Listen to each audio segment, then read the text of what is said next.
E nessa manhã nós vamos estudar um pouco sobre o conflito. Que conflito é esse, irmãos? Convido vocês a abrir a palavra santa. Quem quiser uma Bíblia, a palavra santa em Gênesis 37. Nós vamos parar, ler alguns versos, vamos refletir sobre o que essa família tem a ver com o grande conflito e o que nós, e principalmente nós, temos a ver com o conflito cósmico entre o bem e o mal. Então, Gênesis 37 é o início do cenário daquilo que o Senhor Deus tem para falar conosco nessa manhã. Amém? Então, o grande conflito, vocês vão ver aqui, o irmão ainda se colocou aqui na tela, ó. Vocês vão ver aqui. Nosso papel no grande conflito. Aqui nós vemos Cristo lutando contra Satanás e um jovem aqui, curvado, com medo. A impressão que nós temos é que ele está com medo, não é verdade? Ele está curvado ali se segurando. E Satanás querendo atacá-lo, querendo destruí-lo. Mas existe uma luz. E essa luz vem de Jesus, protegendo, cuidando, para que esse jovem permaneça firme ali. Vamos passar, irmão Emerson. Quando teve início esse conflito? Esse conflito é de agora? É dos nossos dias? Não. Ele é bem antes. A minha lição, então. Deixa aqui.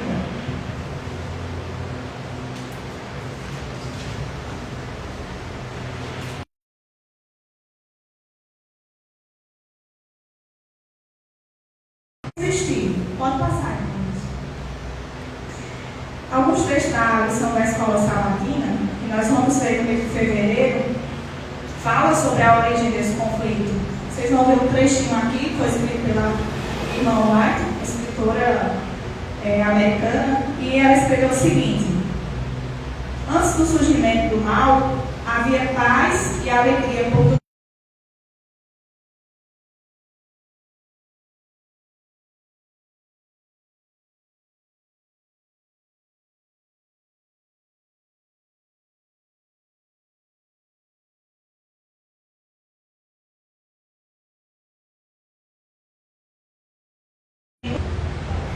Então, antes do surgimento do mal, havia alegria, paz e harmonia em todo o universo. O amor de Deus é supremo e imparcial, até que o mal surgiu. E hoje a gente vai entender sobre a origem desse mal, sobre o nosso papel diante desse conflito e como servir a Deus em meio a essa situação, esse caos. Mas antes da gente iniciar nossa reflexão, vamos pedir ao Espírito Santo que nos permita falar em seu nome nessa manhã. Oremos. Santo e eterno Deus, Pai amado, nos guia, Pai, nesse momento. Fala conosco. Mais uma vez nós queremos ouvir a tua voz, Senhor. A palavra é tua, Pai. Usa como um instrumento, Senhor, alguém tão pequeno como eu, mas que, por intermédio de ti, Senhor, possa restabelecer a tua aliança com o teu povo. É o nosso desejo sincero, em nome de Jesus. Amém. Então, antes era tudo harmonia, paz, alegria. O amor uns para com os outros era imparcial. O verbo unigênito de Deus era um só, é e será, eterno como Pai, natureza e propósito. Então, tudo era perfeição. Mas não foi o que aconteceu, irmãos. Pode passar, irmão Emerson. Ezequiel 28, não precisa abrir, está aqui, ó. Vocês podem ver. Ezequiel capítulo 28, 14 e 15 define o surgimento desse mal. Então diz o seguinte: tu eras querubim ungido para cobrir, e te estabeleci no monte santo de Deus. Estavas no meio das pedras afogueadas, andavas, perfeito eras nos teus caminhos, desde o dia que foste criado, até que se achou iniquidade em ti. Então ele foi feito, criado, ele era criado por Deus, ele era perfeito, ele andava nas pedras preciosas, ele estava no Monte Santo de Deus, até que o que, irmãos, foi que aconteceu? É que achou iniquidade. Se achou maldade. Que maldade foi essa? Orgulho, pretensão, cobiça, inveja. Essa é a origem do mal. Inveja. E por causa dessa inveja, muitas famílias perdem a graça de Deus. Sabia? Sabia que é dentro da família que surge o mal da inveja?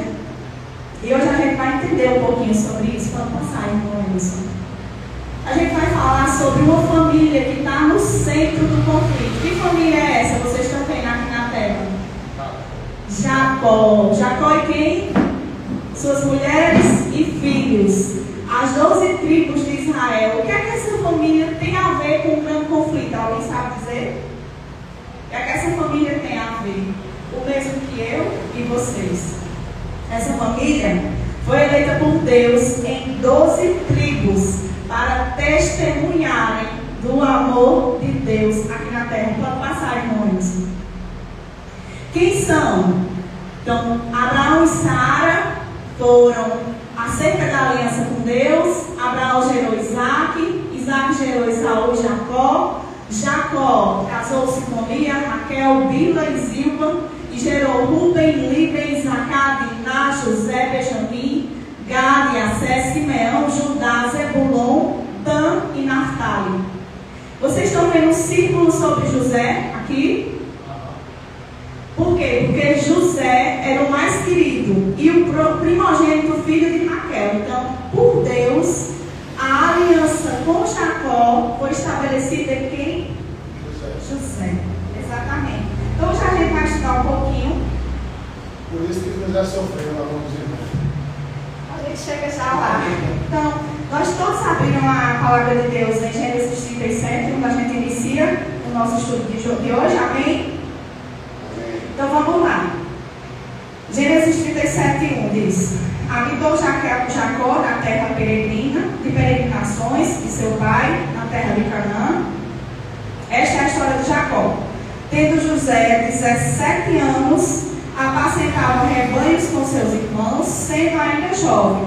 Acompanhava os filhos de Bila, os filhos de Zilpa, mulheres de seu pai, e trazia mais notícias deles a seu pai. Então, nesses primeiros versos de Gênesis 1 a 3, a gente vê que José, ele vivia acampado na terra da peregrinação, Canaã, dos seus pais, mas ele era o quê, meus irmãos?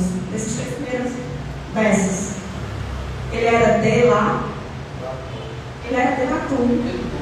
Ele era quem ficava entregando os irmãos. Aí eu pergunto a vocês, a gente sempre analisa, José sofreu, os irmãos traíram, mas isso é certo? Não, não é.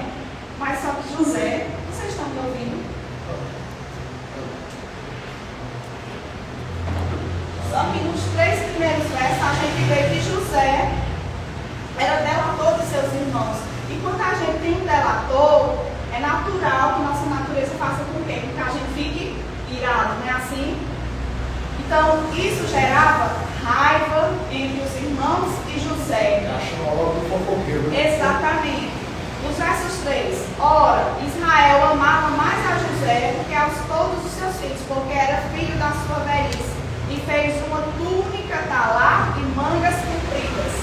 Quem estudar aqui a história de Israel, dos israelitas, sabe que naquela época era costume dos judeus homenagear o primogênito, sim ou não, irmão Antônio? José era o primogênito? Não. Mas Jacó, Israel, amava mais a José, porque ele era filho de quem? De Raquel, primogênito da mulher amada. E aí Jacó faz uma roupa, uma túnica especial para seu filho. E sabe o que aconteceu? Os versos 4 diz: vendo, pois, seus irmãos que o pai o amava mais do que todos os outros filhos, odiaram-no e já não lhe podiam falar pacificamente. Vamos parar aqui para imaginar uma família, 12 irmãos, na realidade ainda eram 11, Benjamim não tinha nascido ainda, ou já era pequeno, aliás, 12 irmãos, uma irmã, e aí um dos caçulas era o mais amado pelo pai, era o que era homenageado e era separado por todos para que delatasse os demais. Então isso gerava o quê? Um grande conflito da família de Jacó. E teve José um sonho, verso 5, e relatou aos seus irmãos, por isso o odiaram ainda mais. Pois lhe disse, rogo-vos, ouvi este sonho que tive, atavam os feixes no campo, e eis que meu feixe se levantou em pé, e os vossos feixes rodeavam e se inclinavam perante o meu. Então assim, José era especial, sim ou não? Sim. O que é que José tinha diferente das 12 tribos de Jacó? O que é que ele se destacava? Alguém já parou para analisar? Bem, em Apocalipse 19:10, Jesus disse que os que guardam os mandamentos de Deus e a fé de Jesus. O que é a fé de Jesus? O testemunho de Jesus, o que é? O dom profético. Dos 12, quem tinha o dom profético na casa de Israel? José. Então José era especial, sim ou não? Muito, muito. Então quando ele sonha e relata aos seus irmãos, o que é que acontece? Ao invés de eles louvarem a Deus, agradecer, se reunir, se unir ao irmão, por quê? Porque o irmão era abençoado por o dom da profecia, o testemunho de Jesus. Foi o que eles fizeram? Odiaram. Eu pergunto a vocês, meus irmãos, nos dias de hoje é diferente? Quem tem o dom da profecia em meio ao mundo cristão é amado por todos os cristãos? É aplaudido, é aclamado? O que é que ocorre geralmente? Conspirações.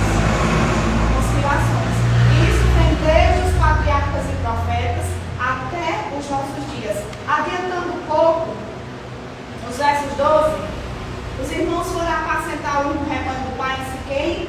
Perguntou Israel a José: não apacentam teus irmãos os rebanhos em Siquém? Vem, envia-te a ele. Respondeu-lhe José: eis-me aqui. 14. Disse Israel: vai agora e vê com teus irmãos e o rebanho e traze-nos notícias. Assim o enviou ao vale de Hebron e ele foi a Siquém.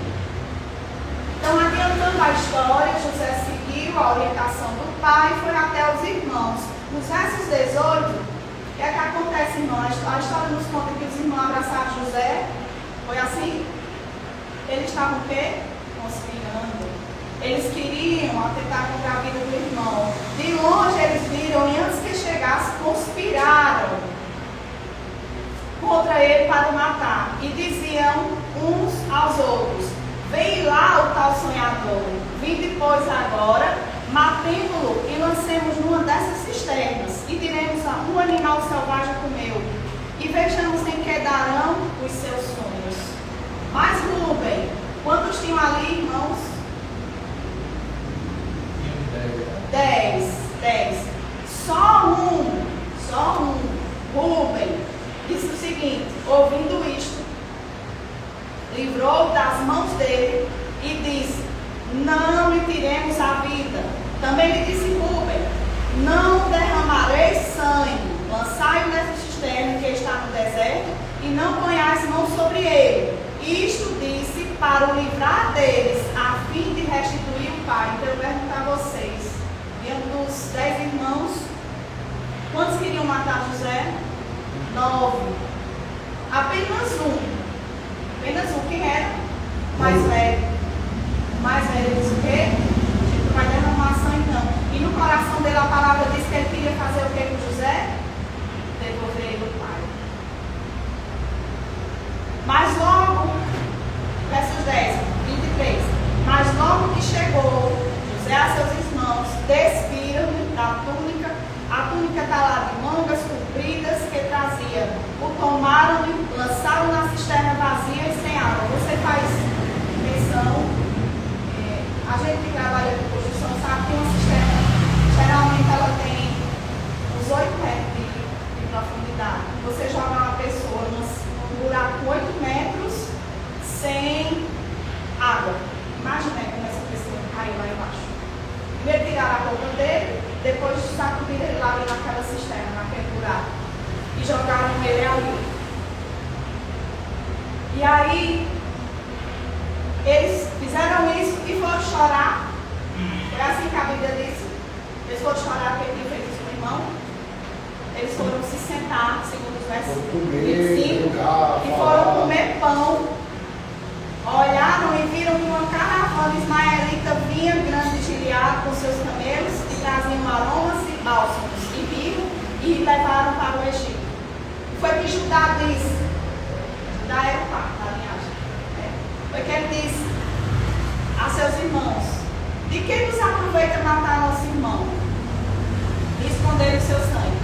Vinde, vendamos-nos aos ismaelitas, não ponhamos sobre ele a mão, pois é nosso irmão e nossa carne. Você estava fazendo isso que era bonzinho? Não, ele queria o dinheiro. Se a gente vender, a gente vai sair no lucro. Se a gente matar, a gente não ganha nada. Ele tira o irmão dali e vende. Só que alguém estava fora, tinha se retirado. Quando voltou, quem era esse alguém? Rubem. Verso 29. Tendo Rubem voltado à cisterna, eis que José não estava nela, então rasgou suas vestes.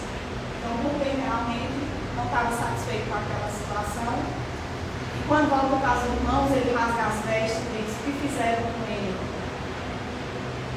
Então tomaram a túnica de José, mataram um bode, amolaram o sangue e enviaram a túnica calada em mangas compridas, trazendo-lhe ao seu pai. Disseram: achamos isso, vê se não é a túnica de teu filho. Então tu imagina, meu irmão e minha irmã, a cena.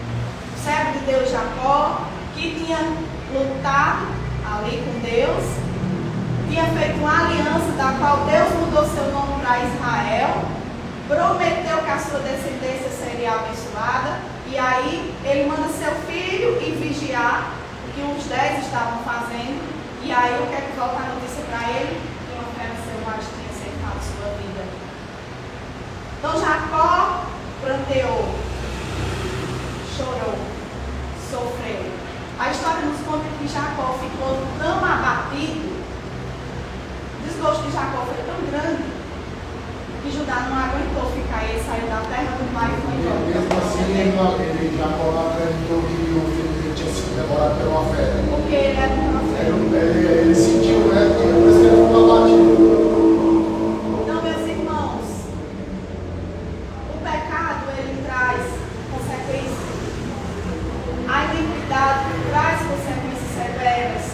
A desunião, a contenda, a discórdia traz consequências, das quais podem deixar sequelas drásticas. É o caso de Judá. Não dá para a gente ler aqui toda a história, mas quem estuda A base dos municípios, pousar e restaurante União, produtos Ensino, Carol Poupas, Casa das Parabólicas e loja Coruja Store. Avante Coruja! deles pagou muito caro e escolheu Judá casou com uma mulher estrangeira, da qual teve 3 filhos, 2 filhos foram mortos. Depois ele fez 2 filhos na nora, como toda a história nos conta. Então você imagina você sair da terra de seu pai, onde você tinha conforto, a segurança de alguém que tem aliança com Deus, e vai para uma terra estrangeira, faz família, não tem descendentes, e aí pega sua esposa e 2 de seus filhos. E depois, sem saber, faz filhos na sua nora. Será que essa história de Judá foi bonita? Tão feliz para sempre? Não. Entre eles, não dá para a gente falar as consequências e danos da vida de cada um deles. A gente vai avançar e vai até o capítulo 42, onde houve grande fome. A gente sabe usou a maldade dos irmãos para levantar José como governador do Egito. José sofreu, sim ou não? José foi preso, José foi escravo na casa de Potifar, era de confiança de Potifar. Foi acusado de assediar a mulher de Potifar. Exatamente, foi acusado injustamente. Mas qual era a característica do sonhador servo de Deus? Qual era a principal característica de José? José era fiel aos preceitos e mandamentos de Deus. Aqui umas imagens. Pode passar, irmão. Pode passar. A gente vê a cena quando ele recebe a túnica, a próxima. A gente vê ele sendo vendido como escravo, próximo. Então, de escravo, ele vai ser o quê? Governador do Egito. Então, quais são as lições que a história de José nos ensina? O que é que José aprendeu e ensina para nós?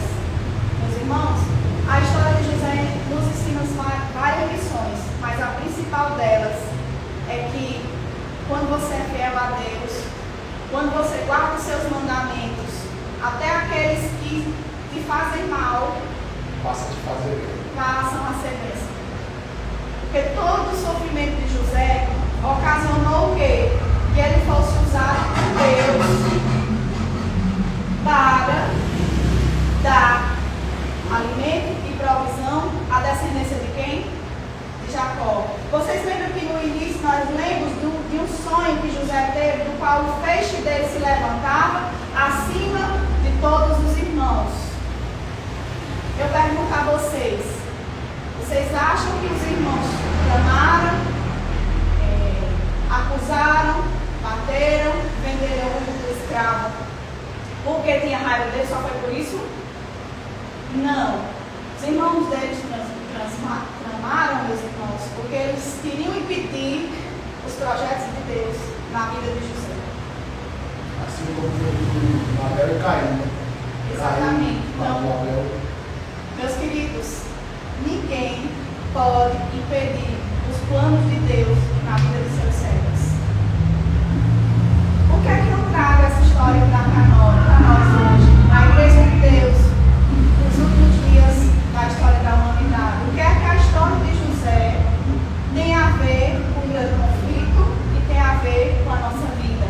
Irmãos, geralmente quando alguém em nosso meio se destaca, que é visto em seus frutos, a mão de Deus, que é notório os frutos que essa pessoa dá.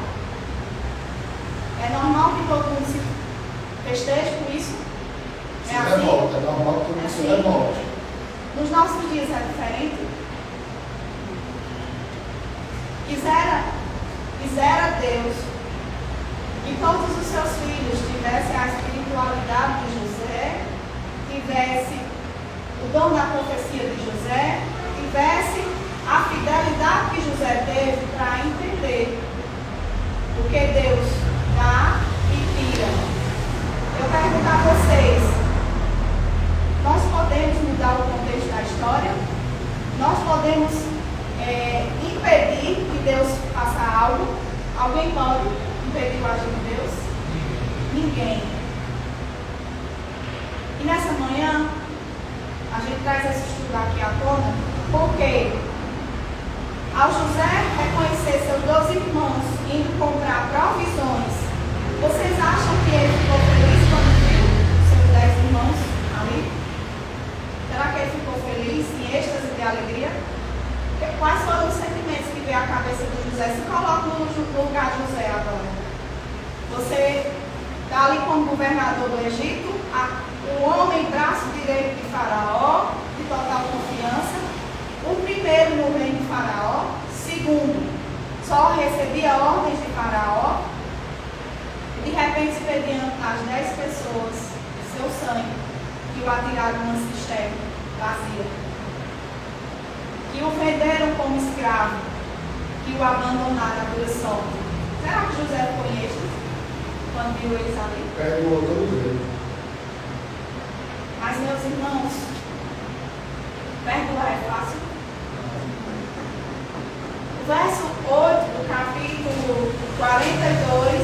diz assim: José reconheceu seus irmãos, porém eles não o reconheceram. Por que, meus irmãos, eles não reconheceram José? Porque quem faz esquece, mas quem recebe lembra. Quem bate esquece, quem apoia nunca esquece. Quem apanha lembra.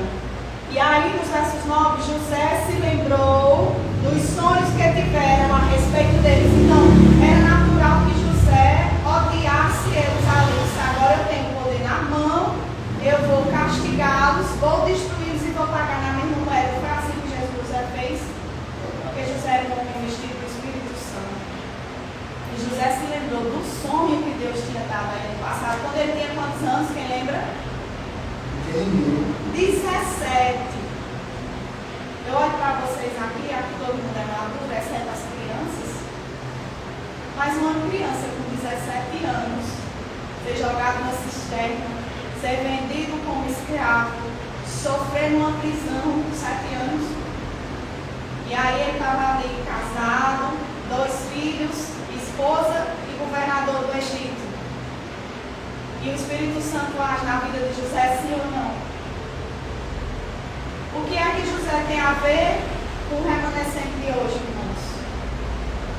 O Santo Espírito precisa agir na nossa vida. Todo remanescente que aceita a verdade presente e segue os preceitos de Deus, ele precisa fazer sacrifícios como José fez. Ele precisa abrir mão do seu eu e viver de conformidade com a vontade do mundão, a vontade do faraó, sim ou não? Não. De conformidade com a vontade de Deus. O homem jovem, bonito, afeiçoado, a Bíblia diz, se vê diante da mulher de seu patrão. Ela com certeza devia ser muito bonita, rica. Mas não foi quem disse? Não. Por que a gente traz essa mensagem hoje? Será que só José foi tentado? As mesmas tentações de José que são para nós no dia de hoje. E aí a gente costuma se fazer de vítima. Foi assim que José fez? José se fez de vítima? Eu fiz isso por causa de fulano. Eu fiz aquilo por causa de ciclano. Quem faz isso se faz de vítima e não reconhece o seu pecado. Então, meus irmãos, com base nos preceitos de Deus, o que nós precisamos fazer, assim como José fez, é resistir o quê? Pecado. As tentações que José passou são diferentes das nossas? Às vezes um irmão de sangue não nos atira na cisterna. Mas vem um irmão, Jesus, ou no trabalho, ou no ambiente que vivemos, e nos vem como escravos. Porque se eu pego o nome de meu irmão, blasfemo contra Deus, contra ele, e venho falso testemunho, calunio, tento sujar a imagem do meu irmão, qual é a diferença das ações dos irmãos de José? Qual a diferença que há nisso? Meus amados, nós precisamos entender que o mesmo conflito que José viveu é o nosso. Deus instituiu cada um de nós para que fôssemos bênção nessa terra e não maldição. Mas nosso papel no grande conflito, nos nossos dias, é sermos ou José ou seus irmãos. Quem a gente vai escolher nessa manhã? A gente vai agir como José, ser fiel aos princípios de Deus, perdoar quem nos machucou, seguir os propósitos do Senhor, ou a gente vai ficar como os irmãos de José, se fazendo de vítima, caluniando, defamando, dando rasteira, conspirando. É assim que a gente vai fazer? O que é que essa família tem a ver com a minha família e com a família de vocês? Volta um pouquinho, irmão Emerson. Aqui. Pode voltar mais um pouquinho. Aqui. Segundo Apocalipse 21:12. Eu queria que a igreja lesse comigo aqui. O que é que diz, meus irmãos? Tinha uma grande e alta muralha com 12 portas, 12 anjos junto às portas. Nas portas estavam escritos os nomes das 12 tribos de Israel. Quem aqui quer ir para o céu? Só entra no céu por uma porta de uma das 12 tribos de Judá. Eu não sei qual é a tribo que vocês vão entrar, mas pela graça de Deus, eu sei que eu sou dessa tribo. E eu digo a vocês, para entrar nessas 12 tribos, é preciso viver como José viveu. É fácil, meus irmãos? Fácil? Não. Não é. Mas em nome de Jesus, mediante a fé, o sacrifício de Jesus por cada um de nós é possível. Há esperança para nós. Existe esperança para nós.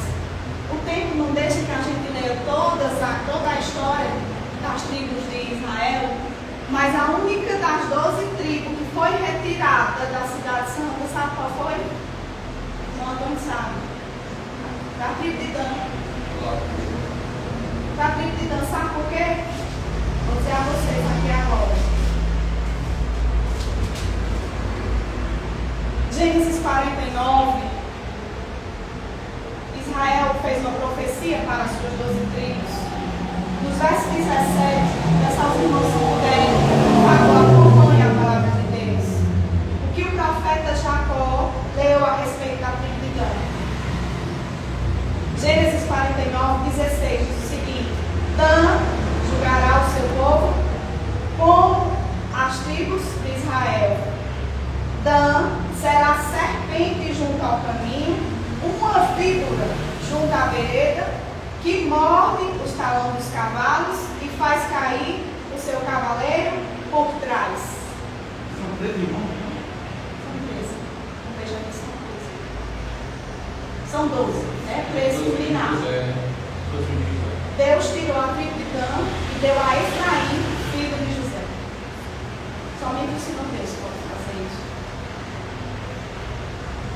E o profeta Ismael determinou que seu filho Dan seria uma serpente no caminho dos irmãos. E ele agiria como uma víbora. Que ele morde o pé do cavalo por trás e faz cair o seu cavaleiro. Isso é a conduta de quem, irmãos? Satanás. Dos 12 apóstolos, quantos foram retirados? Não. Judas. Judas Iscariote. Das 12 tribos de Israel, quantos foram retirados? Porque Dan era traiçoeiro, ele causava contenda entre irmãos, ele apunhalava pela frente, pelas costas. Então eu rogo em nome de Jesus, se alguém dentro do povo de Deus, se alguém que essa mensagem vai chegar, que anda apunhalando seus irmãos pelas costas, lembre da história de Dan. Reflita a história de Dan, porque quem faz tais práticas e não se arrepende, não entra nas 12 tribos de Israel. Jamais conhecerá a cidade santa. E para concluir o desfecho dessa história, pode avançar um pouquinho, irmão Emerson. Que Deus, não, adianta, aqui. Deus e José no Egito. O Egito era a terra de José? Não. Mas mesmo quando nós não estamos confortáveis, mesmo quando nós não estamos onde queremos estar, mesmo quando nós não estamos na vida confortável que almejávamos, quem está conosco? Deus. José estava sozinho? Não. Deus não abandona jamais do servo fiel. Eu digo a vocês com a convicção e a certeza de todo aquele que escolhe servir a Deus, que escolhe ser fiel aos seus mandamentos, nunca andará sozinho. Porque quem estará com ele? Deus. Deus vai estar com ele, assim como Deus esteve com José. E Deus vai estar comigo e com vocês, assim como esteve com José. Desde que a gente atente para os seus mandamentos e princípios e não seja como quem? Dan queria ser juiz, Dan queria julgar seus irmãos, Dan queria separar a igreja de Deus, Dan queria trair pelas costas. Isso é legal perante Deus? Não. Eu pergunto a vocês, há algo que aconteça debaixo do céu e da terra e seja oculto do Senhor? Não.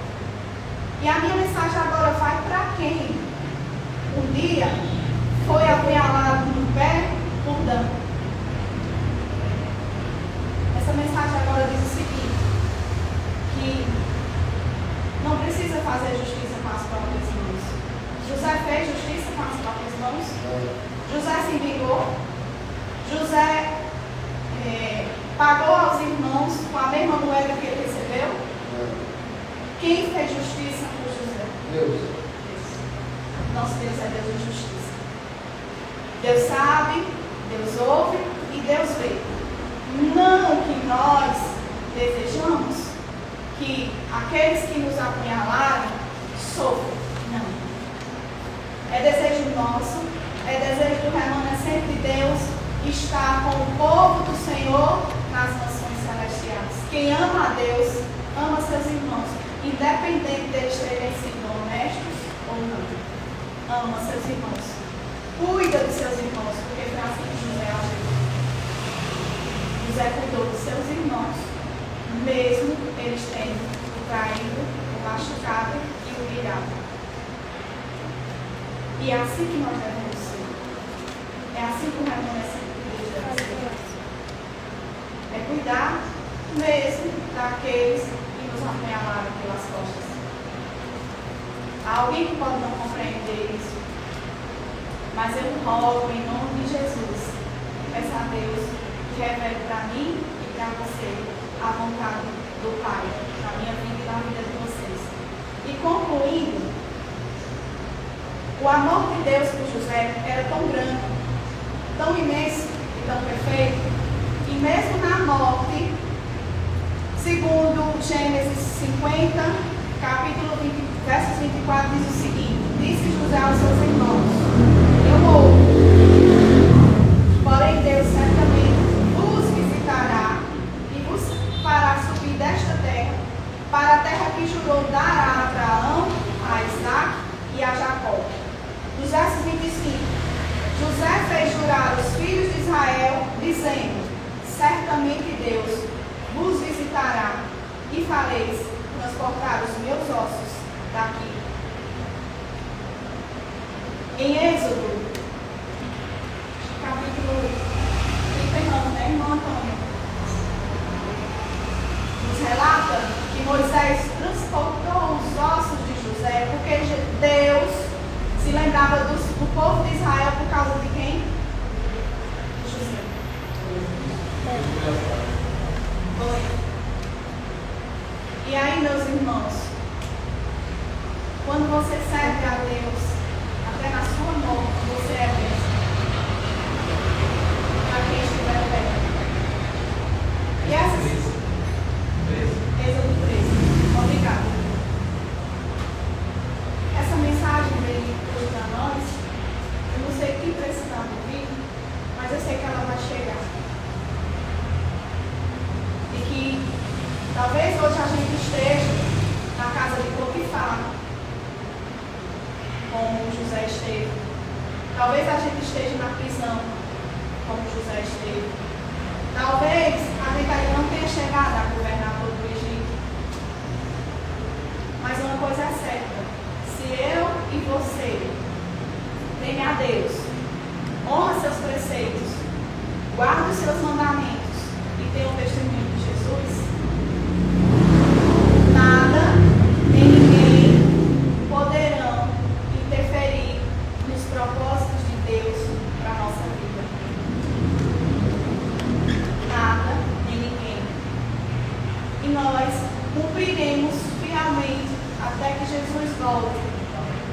sua vontade e vamos ser testemunhas. Pode passar, irmão. Pode passar. Desse grande acontecimento. Que dia é esse, irmão Antônio? Amanhã da ressurreição. Mesmo que eu ou que algum de vocês desça a sepultura, nesse grande dia, quando a trombeta tocar, nós surgiremos e estaremos juntos daqueles que vão entrar nas 12 portas de Israel. Se vocês creem nisso, se vocês têm convicção disso, tenham a fé que José teve. Confiem em Deus acima de todas as coisas. E tenham a convicção que por causa da aliança de Deus com vocês, com seu sucessor, vocês verão a Deus. Amém? Vamos ficar de pé, vamos louvar.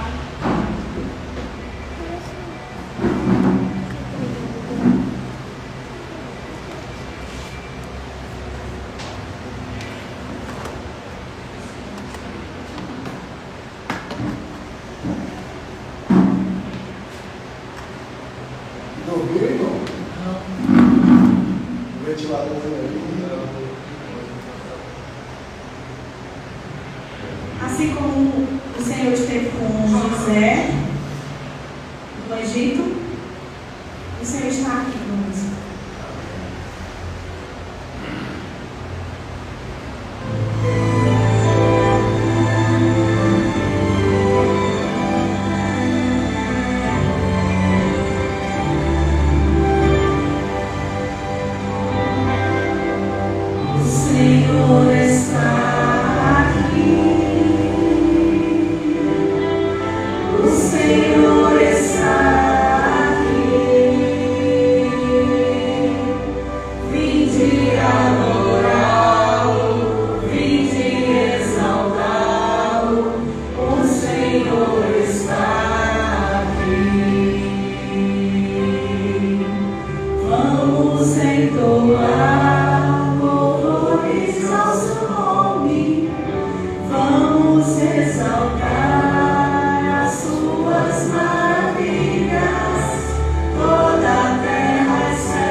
Meus irmãos, eu não sei se você está no deserto, se você está no Egito, se você tem ouvido as promessas e propósitos do Senhor na tua vida, mas de uma coisa eu sei: os que guardam os mandamentos de Deus e têm o testemunho de Jesus verão a Deus. Amém. Deus se lembrará de nós até mesmo na sepultura. O Espírito de profecia diz que na sepultura dos servos de Deus há um anjo assistente aguardando e protegendo. Nós ainda estamos na terra. Sabe por quê? Porque Deus tem propósitos grandiosos para a vida de cada um de nós. Não importa se alguém nos apunhalou pelas costas, se alguém não foi honesto conosco, se alguém tenta nos derrubar, nós não estamos sozinhos. Deus é um Deus de justiça e Deus preserva até 1000 gerações daqueles que o amam. Crendo nessas promessas, nesses preceitos, eu convido você a orar ao Senhor. Se você puder, fique de joelho.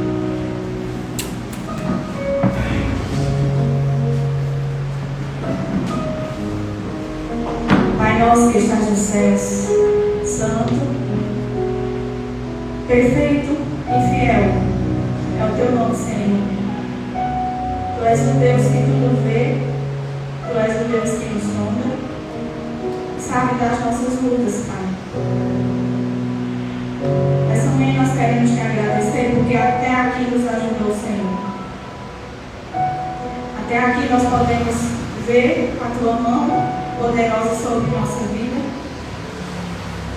e seguir adiante, Senhor, com as tuas promessas. Não permita que nenhum dos teus filhos se perca. Permita, Senhor, que cada um de nós seja usado como teu instrumento de salvação, de edificação e de paz. Não permita, Pai, que haja em teu povo pessoas traiçoeiras, pessoas que tentam atingir aqueles que querem te servir. Não permita. Mas conforme o teu querer, nos ajuda a sermos fiéis como José foi. Nos ajuda, Senhor, a permanecermos firmes e a aceitar cada desígnio que o Senhor tem para a nossa vida. Que a gente possa entender, Senhor, que até o mal que tentam nos fazer, pela tua mão poderosa, se torna bênção. Nos ajuda a levar essa mensagem, Senhor, a quem precisar. Que não haja entre nós preguiça, desânimo e falta de ação. Nos leva ao caminho da verdade. Nos ajuda a perdoar como tu nos perdoas, Senhor. E nos ajuda a amar como Jesus nos amou. É o nosso desejo sincero. Em nome de Jesus. Amém. Que todos tenham um bom sábado. E você que ficou após a profecia, seja sempre bem-vindo a essa casa, a casa do Pai. Feliz sábado.